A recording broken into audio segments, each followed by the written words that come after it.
गोटे घंच जंगल से जंगल रे पोखरीटीए थाए।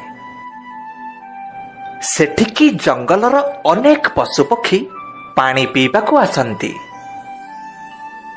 ठीक से पोखरी कूल थिबा गोटे गछ पाखरे रहुथाए गोटे बिलुआ।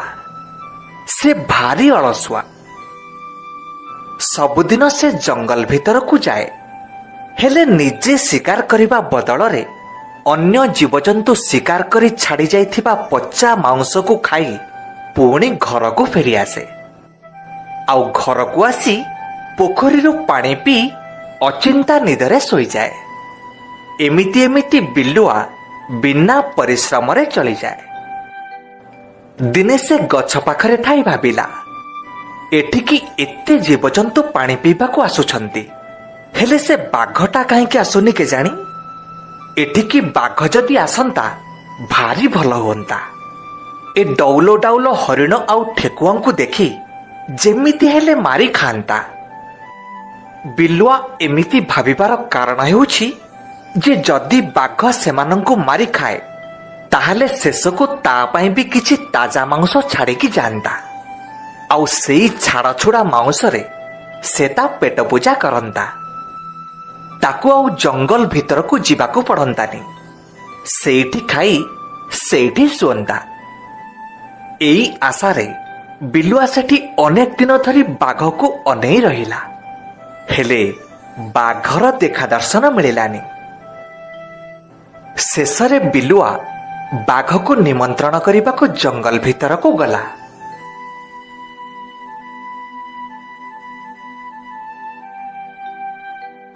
बिलुआ गुंफा भीतर को जाई बाघ को मुंडियाटीए मारिला। किरे बिलुआ, तू आज यारे कुआड़े? महाराज, मु आपनकु गोटे खुशी खबर दबाकू आसीछि। जदि आपण आज्ञा देबे ताहाले जाई कहबी। खुशी खबर? हाँ महाराज। हौ क कोन खुशी खबर आनिचु क?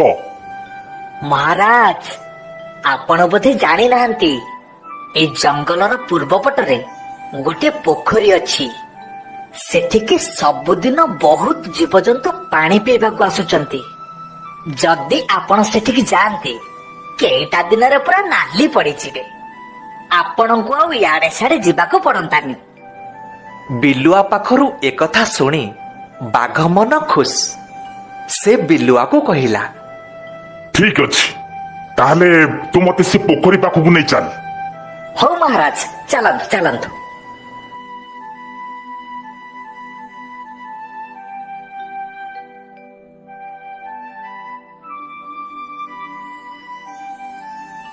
तापरे बिलुआ ओ बाघ दुहे से पोखरी पाखरे आसी पहुंचिले। बाघ गोटे गछ उहाड़े लुचि रहिला।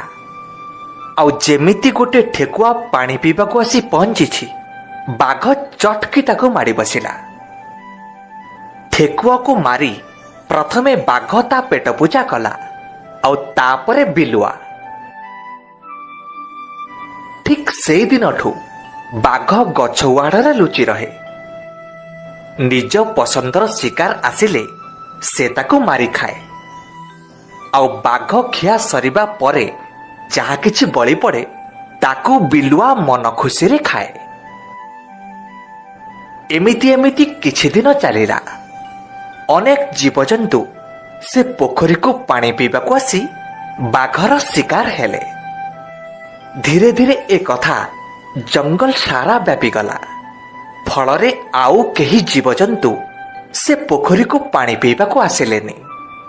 एपटे बाघ सबुदिन आसे, गछ पाखरे छकी बसे, हेले केही जीवजंतु आसंती नाही।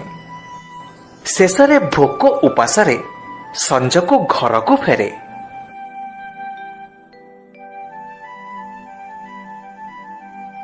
एमिति 2-4 दिन चलिला। दिने बाघ संज पर्यंत अपेक्षा कला, हेले से दिन भी केही आसिलेनी। शेषरे बाघ भोक विकल रे सेई बिलुआ को मारी ता भोक मेंटेइला। अति सुविधावादी बिलुआ दिने निज गातरे निजे पड़ी मला।